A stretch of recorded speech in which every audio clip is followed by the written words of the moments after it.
a don Melchor Sánchez de Toca y Alameda, porque ¿a quién no le gusta que le hablen de los anhelos del corazón del hombre?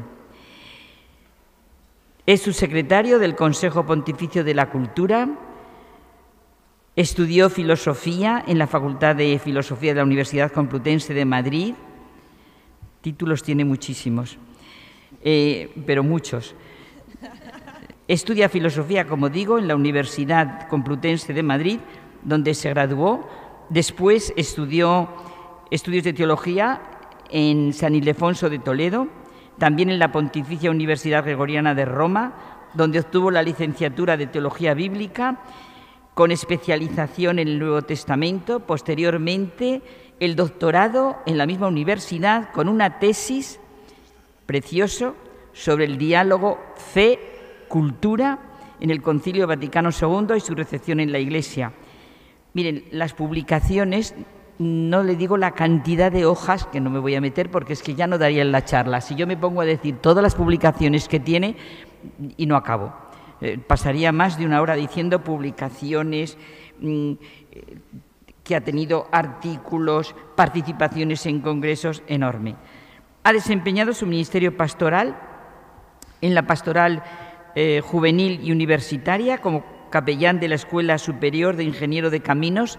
Buena falta, ¿verdad?, les hace a los ingenieros de caminos de la Universidad Politécnica de Madrid una humanidad así cristiana, necesario de lo más.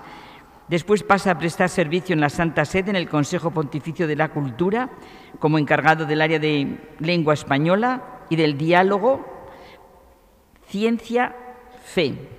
En abril de 2004 el Santo Padre le nombra subsecretario del Consejo Pontificio de la Cultura.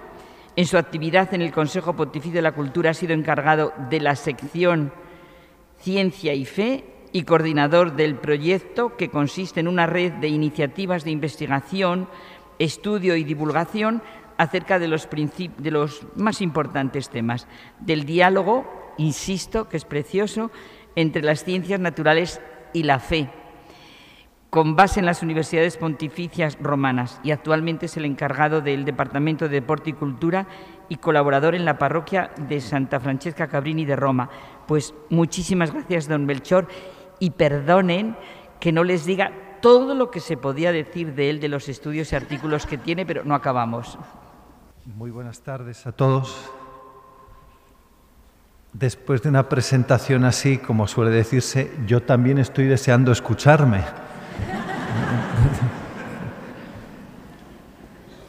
Me siento verdaderamente en familia, en primer lugar por estar en este santuario del corazón de Jesús, experimentando la verdad de las palabras de Jesús mismo. Atraeré a todos hacia mí cuando sea levantado. Y después por la acogida calurosa y fraterna que he recibido desde el primer momento, desde antes de poner el pie en el cerro, en la comunicación con los organizadores del Congreso. Me siento en familia porque me veo rodeado de amigos, empezando por el obispo auxiliar, Monseñor Rico Pavés, con quien he sido compañero en el seminario de Toledo y después en el Colegio Español de Roma. Veo delante amigos, compañeros, profesores, compañeros de fatigas y de evangelización en misiones populares, en la universidad, de manera que me siento arropado por el calor de la amistad y de la hermandad. Y esto, sin embargo, no me quita el susto que tengo encima, sintiendo todo el peso de la responsabilidad que me han echado encima. Me consuela saber que si Sansón, con una quijada de burro, derrotó a no sé cuántos filisteos, ¿qué no podrá hacer Dios con el asno entero, ¿no? Y espero, por lo tanto, poder ofrecerles algo provechoso para esta misión que la diócesis de Getafe quiere emprender. El señor obispo ha dicho al comienzo el sentido de esta ponencia, es la base y el punto de partida de toda evangelización. ponerse a la escucha del corazón humano. Y hace más o menos unos 2500 años, Jeremías ben Elcías de Anatot, sacerdote, hombre de profunda oración y profeta, el profeta Jeremías, atormentado por la obstinación y la dureza de corazón de su pueblo, se veía obligado a reconocer esto. Nada más falso y enfermo que el corazón del hombre. ¿Quién puede conocerlo? Y la respuesta a esta resignada y amarga constatación le vino inmediatamente de Dios. Yo, el Señor, examino el corazón y sondeo el corazón de los hombres. Es verdad, solo Dios conoce el corazón del hombre. Con palabras de otro orante, cercano en el tiempo a Jeremías y también a nosotros, porque repetimos sus palabras en los Salmos, podríamos decir: Señor, tú me sondeas y me conoces, de lejos penetras mis pensamientos. No ha llegado mi palabra a la lengua y tú ya, Señor, te la sabes toda. Hablar de los anhelos del corazón del hombre, por tanto, ya sea en la edad de hierro o en esta edad nuestra hipertecnológica, significa entrar en el terreno del misterio. Saber qué se oculta dentro, en los recovecos más profundos del corazón humano, excede la capacidad de la psicología y de las neurociencias. Necesitaríamos toda la sabiduría de la humanidad, toda la experiencia y aún la participación en el mismo Espíritu de Dios para poder entenderlo. Necesitaríamos ese toque divino que Dios insufló en el hombre en la creación, cuando dice la Escritura que soplando en sus narices Dios le sopló un hálito de vida, Nishmat Hayim, un término que la Escritura en el libro de los Proverbios, este Nishmat Hayim, compara a una lámpara que ilumina las secretas recámaras del vientre. Traducido en lenguaje moderno, sería como la potencia reflexiva que permite al hombre entrar hasta en el inconsciente, explorar a fondo el corazón del hombre. Armados, por lo tanto, con esta lámpara y con la lámpara que es la palabra de Dios, luz en mi sendero, lámpara para mis pasos, trataremos de decir algo de los anhelos del corazón del hombre en el mundo de hoy, un mundo secularizado. Podríamos comenzar recopilando los textos de la Escritura que hablan de los deseos profundos del corazón del hombre. Quien tenga un poco de familiaridad con el Salterio, y estoy seguro de que muchos de aquí habitualmente lo rezan, se dan cuenta de que los salmos son como una gran antología de los anhelos del corazón del hombre. Por citar solamente uno entre tantos: Señor mío, todas mis ansias están en tu presencia. Todas mis ansias están en tu presencia. No se te ocultan mis gemidos, es el Salmo 38. Pero podríamos multiplicar las citas al infinito y decir que el hombre es en el fondo un animal anhelante, deseante. Estando en este santuario del corazón de Jesús, viene a la mente inmediatamente una de las invocaciones de la letanía del corazón de Jesús, deseo de los eternos collados. ¿Hay algo más bonito que esta expresión, que este título dedicado al corazón de Jesús? Deseo de los eternos collados.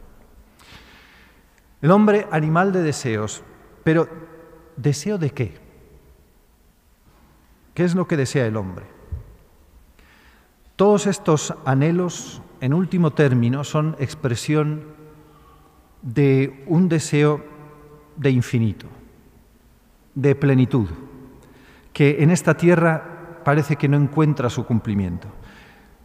Un deseo de seguridad, de armonía, de tranquilidad, de belleza, de paz,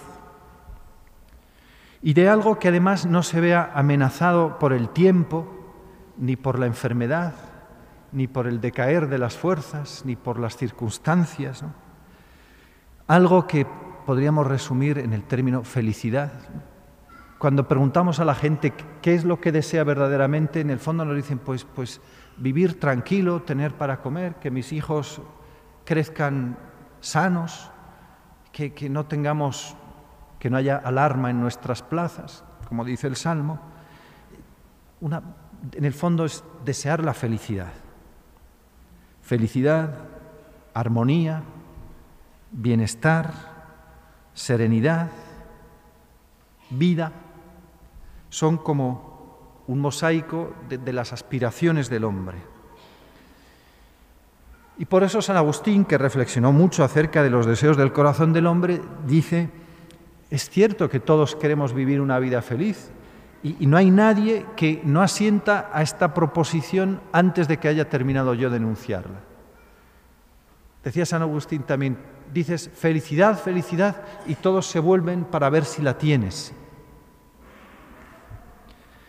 Ahora, este deseo de felicidad exige ser infinito, una felicidad que dure para siempre, porque dice el mismo San Agustín, ser feliz sabiendo que no va a durar, experimentar la felicidad sabiendo que no va a durar, es peor que no haber conocido nunca la felicidad. Por eso, en este deseo de felicidad está incluido el deseo de eternidad. Y por eso, concluye el mismo San Agustín, es feliz el que posee a Dios. La felicidad es poseer a Dios. Y todos recordamos aquí el comienzo de las confesiones, que es una confesión, la gran confesión, confesar la radical indigencia del hombre, esa frase que todos conocemos, nos has hecho, Señor, para ti, e inquieto está nuestro corazón hasta que descanse en ti. Una frase que está en el Catecismo de la Iglesia Católica, que antes de exponer las verdades del credo, tiene un capítulo dedicado precisamente al deseo de felicidad que hay en el corazón del hombre. Y con esto podríamos terminar. Habría poco más que decir. Podríamos marcharnos a casa, tranquilos, convencidos y satisfechos. ¿Por qué? Porque habríamos dicho que todos los hombres aspiran a ser felices. Es feliz el que tiene a Dios, por lo tanto, el que no tiene a Dios es porque no quiere, y el que no es feliz es porque no quiere. Es la suerte que ha elegido, que cargue con sus consecuencias.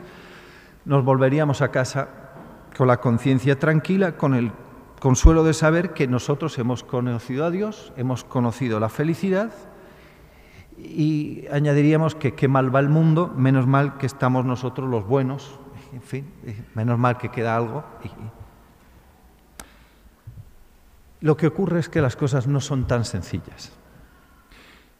Ya decíamos antes que el corazón del hombre es un misterio, y si creer en Dios y por lo tanto ser feliz fuera tan sencillo, no habría ateos. Pero los hay.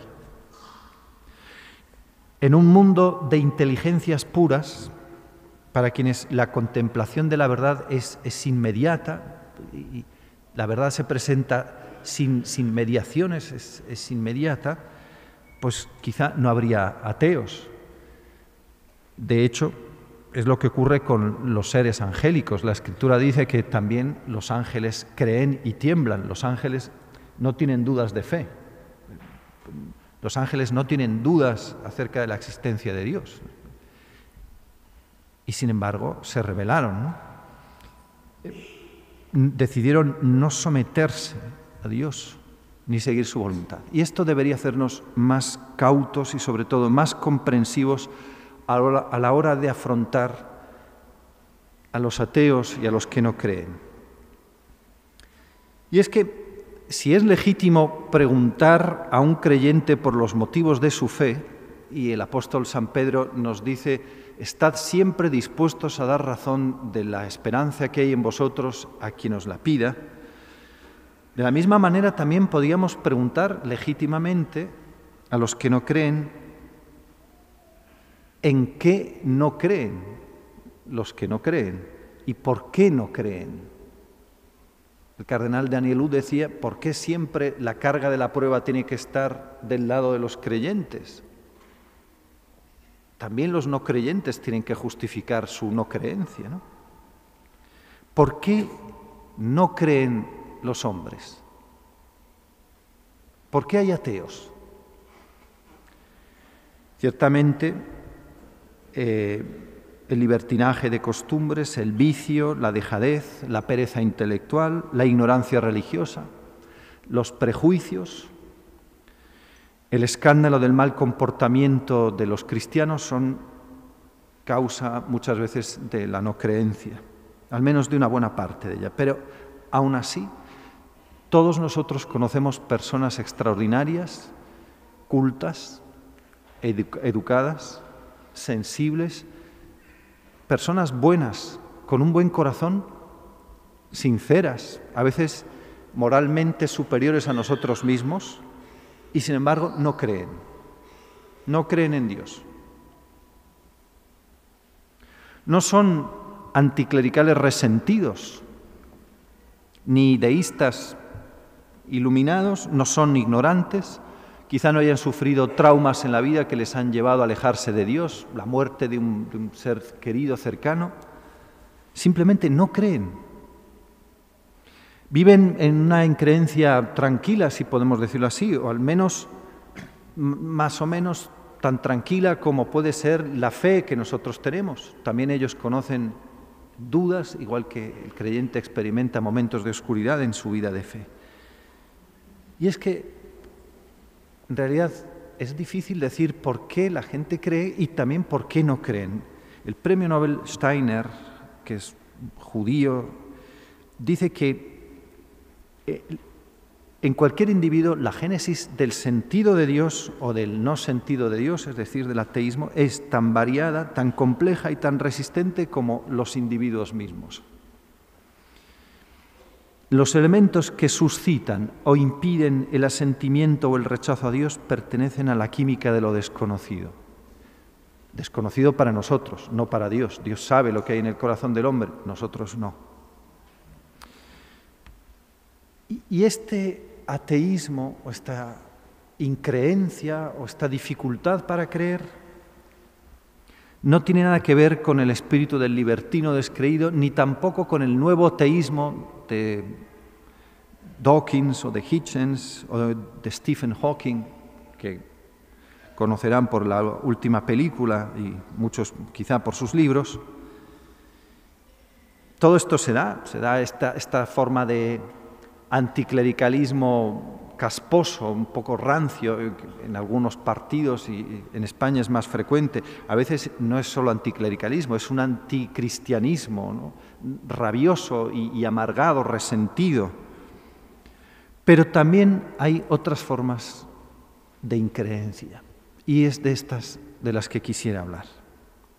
Porque este ateísmo o increencia o agnosticismo, es difícil a veces poner una etiqueta, ha sido la preocupación constante de Joseph Ratzinger y después de Benedicto XVI.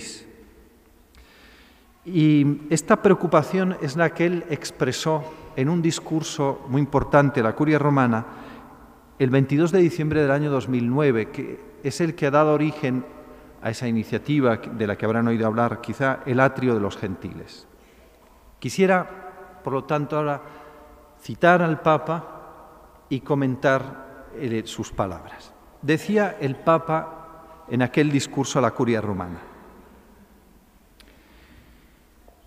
considero importante, sobre todo, el hecho de que también las personas que se declaran agnósticas y ateas deberían interesarnos a nosotros como creyentes.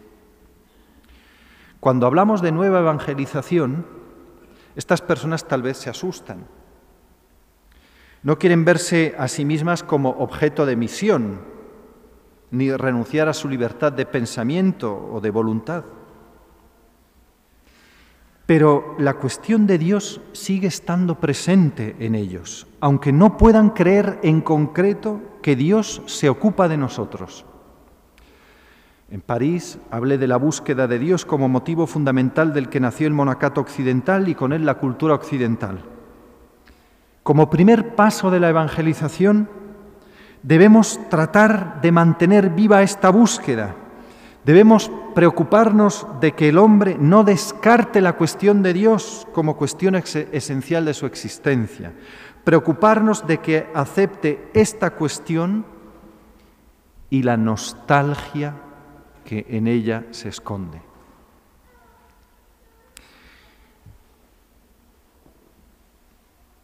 El Papa estaba expresando una doble preocupación en este discurso. Por una parte, hacia quienes no creen. Dice, también las personas que no creen deberían interesarnos a nosotros como creyentes. El también significa, además de la preocupación hacia quienes no practican, han dejado de practicar la fe, hacia quienes viven una fe tibia, inercial, blanda, hacia creyentes de otras religiones. También deben interesarnos. Y dice, además, muy significativamente, deben interesarnos a nosotros. No dice debemos ocuparnos de ellos, ni siquiera debemos interesarnos por ellos, sino que son los creyentes, sujeto, quienes tienen que interesarnos a nosotros. Y es que me parece que no se trata, el Papa al menos creo que lo ve así, no se trata simplemente de una cuestión de números y de objetivos, de cuotas de mercado que hay que ganar, sino de algo que nace del corazón.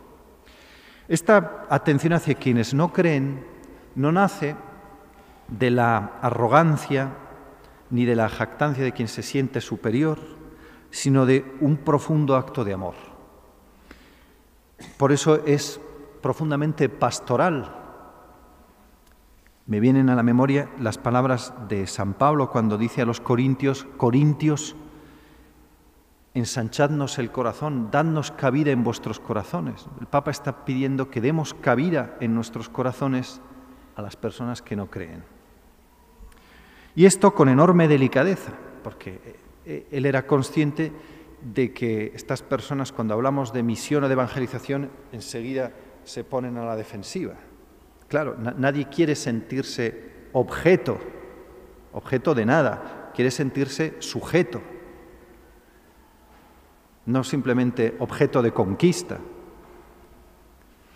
Y es que a veces la evangelización puede convertirse en una empresa humana, puede parecer una operación comercial donde lo que cuentan son las cifras de resultados y no el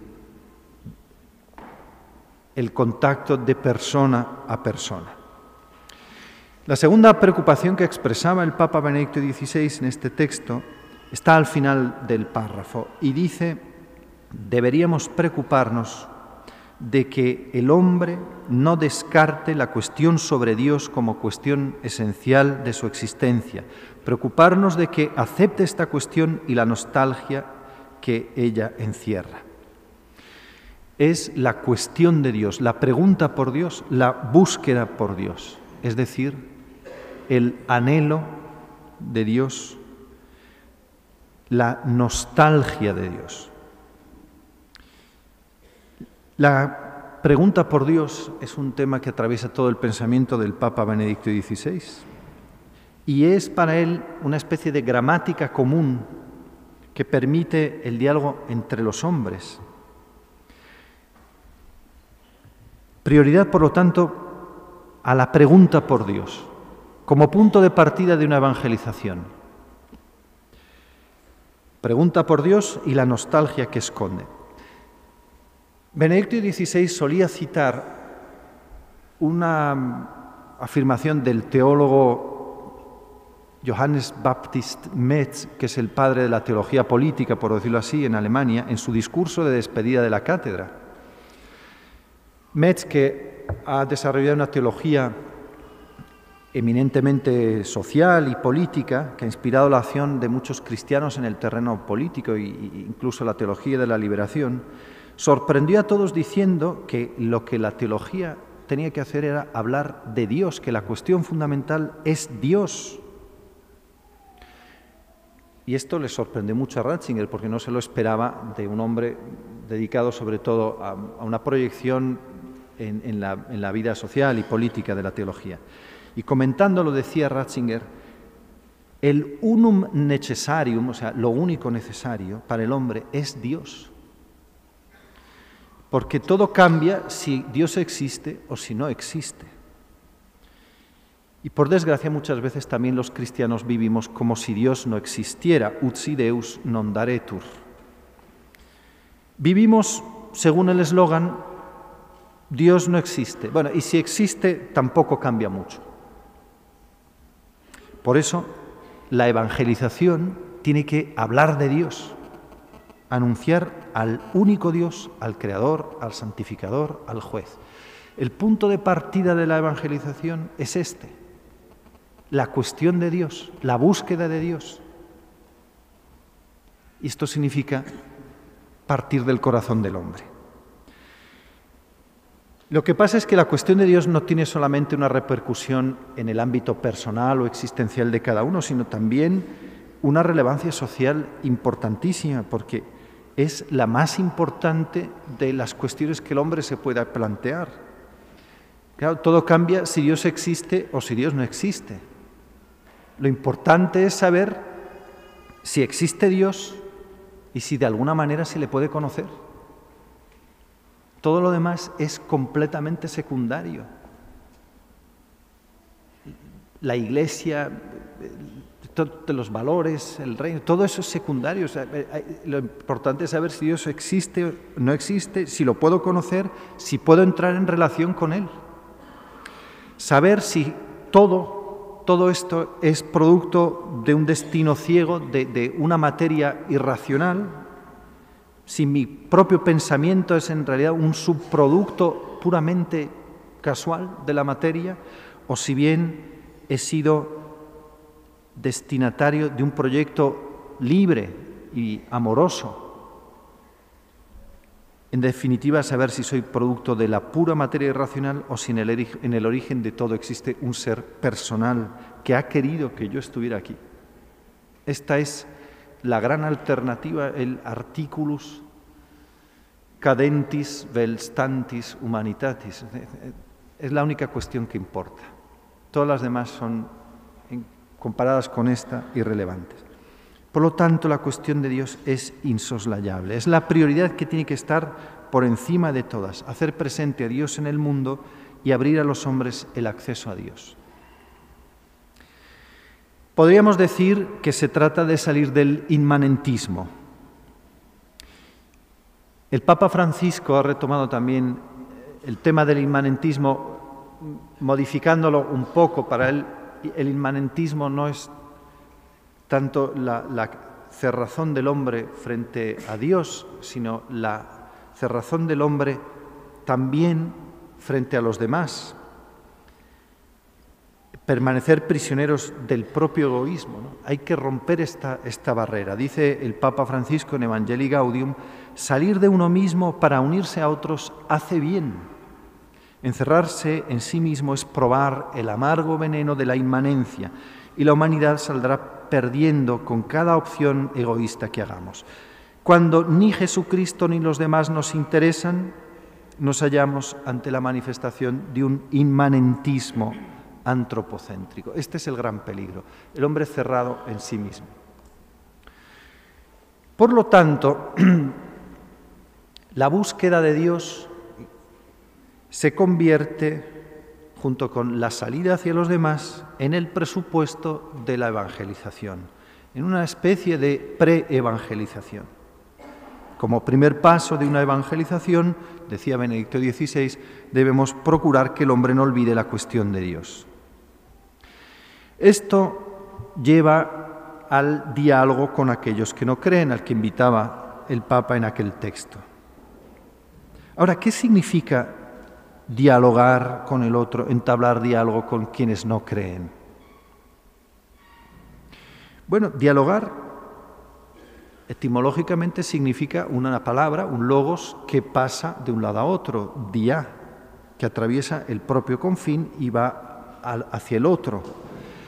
Un sabio judío, Filón de Alejandría, que es poco anterior a Jesús, decía que el filósofo, o sea, el sabio,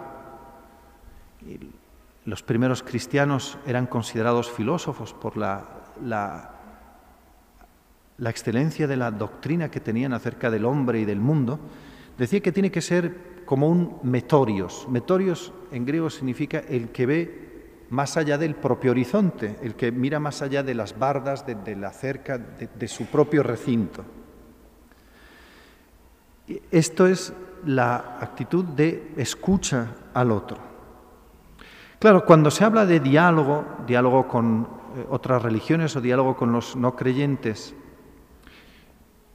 la pregunta que surge inmediatamente es, bueno, entonces, ¿esto significa que tenemos que renunciar a evangelizar, a anunciar a Jesucristo, o que tengo que abandonar las certezas, mis propias convicciones? Esta es la opinión común. Si tú tienes convicciones fuertes, no estás abierto al diálogo, es más, eres un individuo potencialmente peligroso. Eres un fundamentalista, un terrorista en potencia. Si tú tienes una fe fuerte y firme, si tú tienes convicciones fuertes, eres un tipo peligroso, eres un intolerante. Y los que estamos aquí, estoy seguro de que alguna vez lo hemos oído, nos lo han echado en cara. Bueno, el Papa no pide, naturalmente, porque no puede pedir renunciar ni a anunciar a Jesucristo ni a las propias certezas. Lo que sí está pidiendo, en cambio, es renunciar a la falsa seguridad que a veces proporciona la costumbre y el apego a ciertas ideas que no son necesariamente las verdades de fe. Al creyente que dialoga con quien no cree, o con el creyente de otra religión, no se le pide que renuncie a su fe, sino que acepte la provocación que viene de otro que no cree, que le obliga a verificar si lo que él tiene como un dato de fe, acaso no sea más que producto de la costumbre. Y esto significa reconocer que la verdad no es algo que yo poseo, sino, como decía el cardenal Newman, que yo soy poseído por la verdad. La verdad no es una maza que yo empuño para golpear en la cabeza de los demás. Es el mar en el que yo estoy sumergido. Es la verdad quien me posee a mí. A este propósito, creo que es muy significativo lo que escribía el entonces joven profesor Ratzinger en la introducción al cristianismo, un librito que es un comentario al símbolo apostólico, un curso en el semestre de verano del año 68. El libro, antes de pasar a la exposición del credo, inicia con un capítulo acerca de lo que significa creer y de la duda en el acto de fe. Y Ratzinger lo comentaba con dos relatos, dos imágenes casi simétricas, ¿no? Especulares. Por una parte, inspirándose en un personaje de una obra de Paul Claudel, La zapatilla de raso, presenta a un misionero jesuita náufrago a la deriva en medio de la infinidad del mar, atado a un madero del barco, como suspendido entre el mar y el cielo. Y decía, el creyente puede vivir su fe únicamente y siempre cerniéndose sobre el océano de la nada, de la tentación y de la duda, con el mar de la incertidumbre como único lugar posible de su fe. Joseph Ratzinger. Pero a la situación del creyente, que se ve un poco como a la deriva, muchas veces flotando,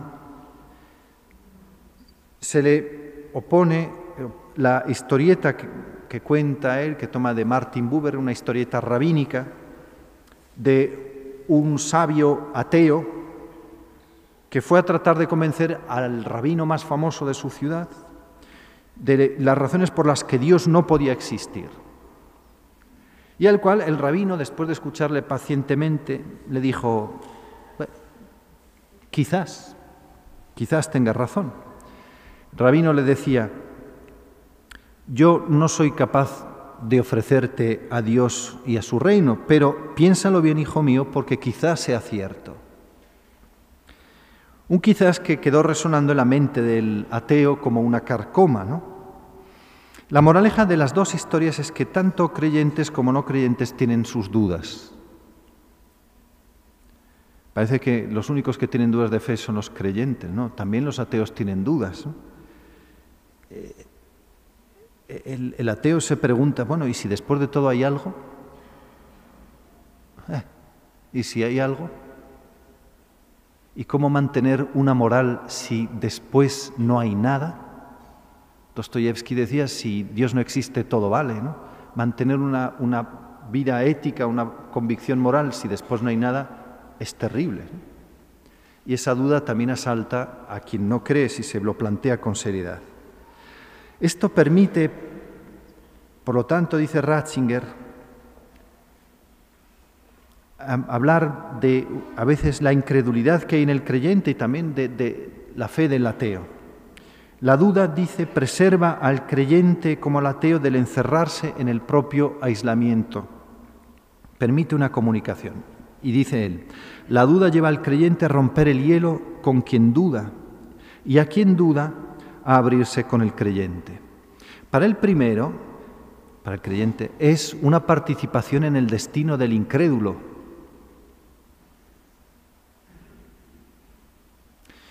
Y para el segundo, una forma bajo la cual la fe sigue siendo, a pesar de todo, una provocación permanente. Y es que la naturaleza de la fe no es una magnitud discreta, por decirlo con un término científico, no es de tipo cuántico, o sea, es algo que o tienes o no tienes. De manera que uno puede decir: yo tengo fe, tú no tienes fe. Más bien es una especie de una cantidad continua, ¿no? Ondulatoria. Uno está siempre en camino. Un escritor italiano, un poco peculiar en su manera de vivir la fe, dice que los creyentes tienen que recordar que creyente es un participio de presente en latín, que significa que uno está siempre creyendo. No basta haber profesado la fe una vez para siempre. Lo mismo que sucede en cualquier acto humano, sucede en el matrimonio, sucede en la vocación consagrada y la vocación religiosa. No basta haber dicho sí una vez para siempre, ¿no? Y en el acto de fe, que es la respuesta a Dios, no basta haber dicho una vez creo. Hay que estar siempre creyendo. Por eso, siempre Ratzinger decía que es saludable que la fe se sustraiga de este modo al riesgo de transformarse en una ideología manipulable, que es lo que vemos en el fenómeno del fundamentalismo islámico o de cualquier otro tipo de fundamentalismo. La fe crece cuando se mide también con los que no creen. En el viaje a Praga, la República Checa, que es el país con el número más alto, el índice más alto de secularización en Europa, es decir, de números de participación en la misa dominical, de bautismos, de matrimonios religiosos, el Papa decía que el creyente y el no creyente se necesitan mutuamente. El agnóstico no puede contentarse simplemente con saber si Dios no existe, si Dios existe o no. Tiene que estar en búsqueda y percibir la gran herencia de la fe. Y el católico no se puede contentar simplemente con tener fe, tiene que estar en búsqueda de Dios. Más aún, en el diálogo con los demás, volver a conocer a Dios de manera más profunda. Ven, aquí no hay ninguna renuncia a las certezas de la fe. ¿Por qué? Porque en el fondo la búsqueda de Dios es la condición antropológica fundamental, la condición que hermana a quien cree y a quien no cree, y que además entronca con una tradición de la espiritualidad cristiana que a veces hemos podido olvidar. San Agustín dice que a Dios se le está siempre buscando. En el Tratado de Trinidad dice: a Dios se le busca para encontrarlo dulcemente, y se le encuentra para buscarlo más ávidamente. ¿Quién puede decir: yo ya conozco a Dios, yo ya creo, yo ya estoy bien, ¿no? El mismo San Agustín nos dice que la fe, si no se piensa, si no está siempre pensando, no es nada. Una fe que no está en búsqueda permanente se desvanece, porque el hombre está hecho de tal manera que no puede poseer una verdad ni mantenerla nada más que buscándola continuamente, excavando en ella. Claro, para el creyente, para nosotros, la búsqueda de Dios es una búsqueda diferente, porque es una búsqueda que sabemos tiene un fin, y es una búsqueda iluminada, aunque a veces tenuemente iluminada por la fe, como una lamparita débil, ¿no? De noche iremos de noche, que para encontrar la senda solo la fe nos alumbra. Es un canto de la comunidad de TC inspirado en un poeta español y a su vez inspirado en San Juan de la Cruz.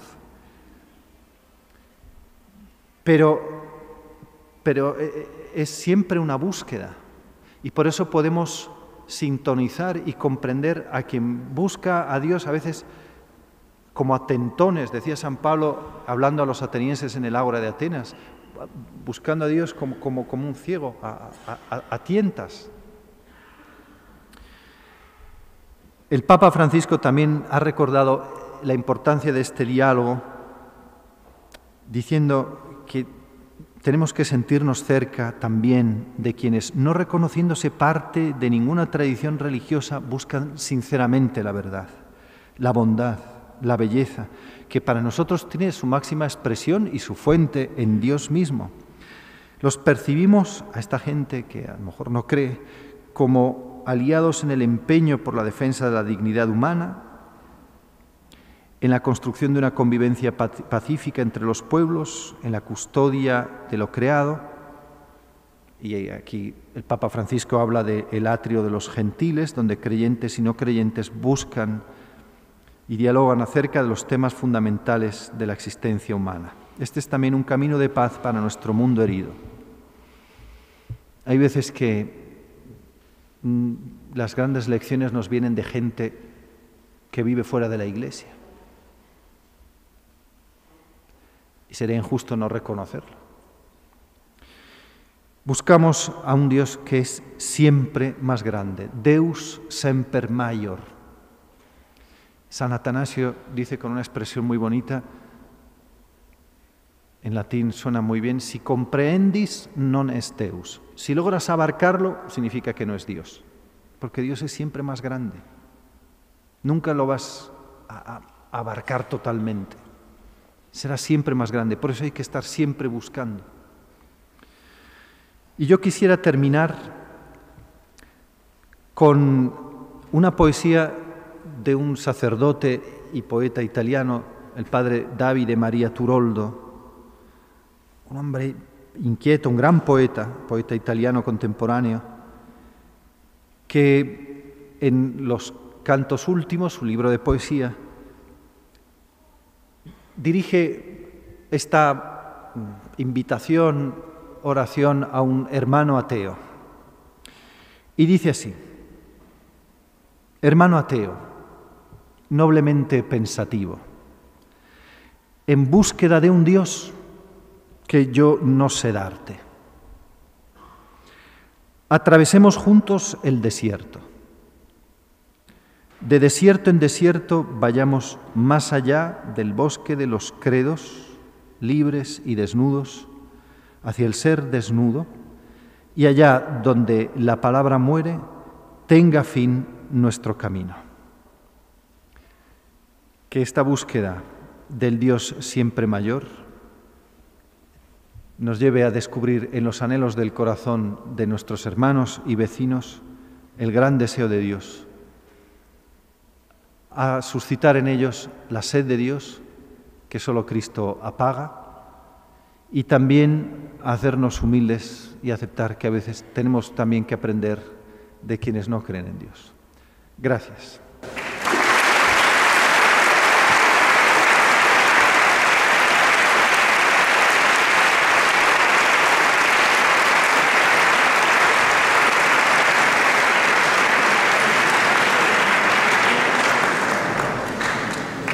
Me imagino que no podemos preguntar todos, pero que a todos nos están estallando las preguntas. Yo, la verdad, desde que ha empezado, pues tengo todos los anhelos del corazón, porque, Monseñor Melchor Sánchez de Toca, ¿usted cree que yendo a los anhelos del corazón nos ha hablado de los salmos que todos sentimos tanto? Y verdaderamente yo creo que nos sentimos reflejados en los salmos. ¿Usted no cree que yendo de verdad, sea con el que sea, a los anhelos del corazón, nos encontramos, yo es que esto lo he vivido, no nos encontramos con la necesidad vital en el ser humano de que mi historia y la historia de toda la humanidad sea historia de salvación? ¿Cómo puedo hablar de nada? ¿Cómo puedo hablar de progreso? ¿Cómo puedo hablar de nada si la vida del ser humano no es una llamada, precisamente una llamada, y no es una llamada, que usted ha empezado con los salmos, a esa historia de salvación?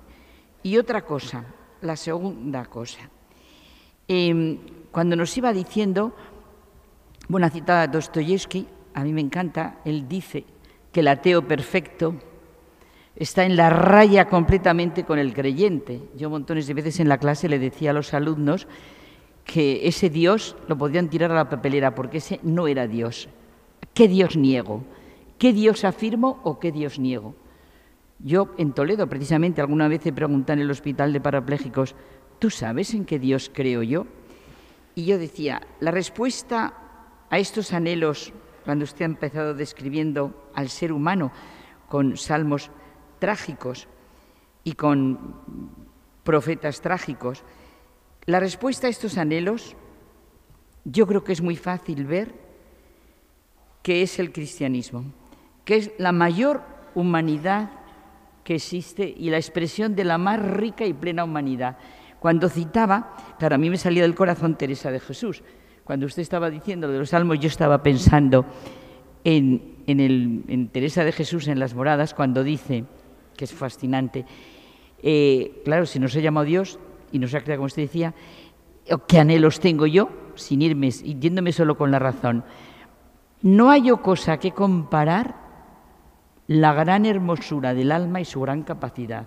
Y uno cuando sienta lo que es el arte, lo que es lo que usted ha dicho, el arte, el bien, la bondad, y dice, si a uno le preguntaran quién es su padre y quién es su madre, y no lo supiera, ¿no sería una gran bestialidad? Pues si a bulto dijera, pues no es una gran bestialidad que nosotros no sepamos acerca de nosotros mismos.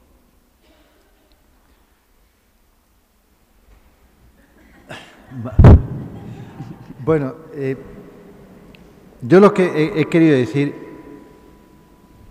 es que no es fácil, no es fácil. Si fuera fácil evangelizar, no habría ateos. Respecto a lo primero, hay anhelos, deseos, ansias en la gente.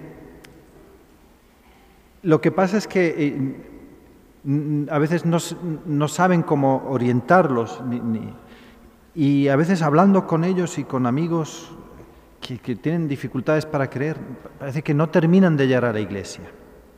A mí esto me recuerda a dos cosas. Uno, que hay que saber aceptar los ritmos de cada persona. Cada persona llega a la verdad a su ritmo. Espera, este es el cronómetro que me avisa de que mi tiempo se había acabado. que cada uno llega a la verdad a su ritmo y querer forzar ese ritmo no es bueno. Un poco pasa como en la carrera, ¿no? Hay quien termina un maratón en 3 horas y quien lo termina en 5, y forzar no es bueno. Bueno, después, y esto es típico del tiempo en que vivimos, de un mundo secularizado. Hace 50 o 60 años podía ser más fácil hablar con uno que decía que no creía o que no frecuentaba los sacramentos. A lo mejor en un retiro, en unos ejercicios, se convencía y volvía a la iglesia, a la práctica de los sacramentos. Bueno, hoy todos sabemos que esto no es tan fácil. Hay gente que vive una espiritualidad a su manera, dicen que son religiosas, pero a su manera, o son espirituales, pero no religiosas, pero no significa que vayan a la iglesia, o sí van, pero cuando a su aire. Lo que me parece claro es que, aunque es necesario un discurso racional y razones, no van a cambiar de vida con razones. Es necesario mostrar la credibilidad racional de la fe cristiana, pero no es eso lo que les va a llevar a cambiar de vida, sino son los afectos, las emociones, los símbolos, los relatos, las historias. Esto sucede también en muchas otras cosas. Por poner un ejemplo, en el debate a propósito del aborto, en contra del aborto, nosotros vamos muchas veces con argumentos, y con argumentos científicos y de experiencia y todo lo que queramos, y son argumentos inopugnables. Y sin embargo, tenemos la batalla perdida, porque los que defienden el aborto no utilizan argumentos racionales, sino el lenguaje de las emociones, de los símbolos, historias tristes, historias dramáticas. Y nosotros no hemos sabido oponer otras historias igualmente eficaces. En el caso de los anhelos del corazón del hombre, las razones vienen en un segundo momento. Por eso muchas veces lo único que queda por hacer es acoger a estas personas, acogerlas como son, darles un abrazo y ya irá viniendo los demás. El Papa, como saben, habla de la Iglesia como un hospital de campo. En un hospital de campo te viene un medio muerto con una hemorragia que se está muriendo. Lo primero que hay que hacer es tamponar la hemorragia. Luego ya iremos mirando el colesterol a ver cómo va, y la hipertensión, pero en el momento se está muriendo. Bueno, me parece que esto es usar también lenguajes nuevos y los relatos. Esto lo dice mucho el Papa Francisco: nuevos relatos y paradigmas. Bueno, el ateo perfecto está en la raya con el creyente. Pues es verdad, a veces hay creyentes que buscan, ateos que parece que tienen más intensidad en su negación de Dios que muchos creyentes en la suya. Hay un escritor rumano-francés, Cioran, hijo de un pope, y se pasa toda su vida peleando con Dios. En esta pelea con Dios hay más fe que en muchas vidas de fe flojas y sin vida y sin nada, ¿no? Y en cuanto a la hermosura del alma y el desconocimiento que hay de uno mismo, pues claro, ese es el gran problema. Y me viene aquí también una frase que se ha comentado mucho en otros tiempos, que es de Karl Rahner, que decía que el cristiano del siglo XXI o será un místico o no será. Místico entiende una persona de profunda vida de oración, de experiencia de fe profunda, no simplemente un cristiano habitudinario por costumbre.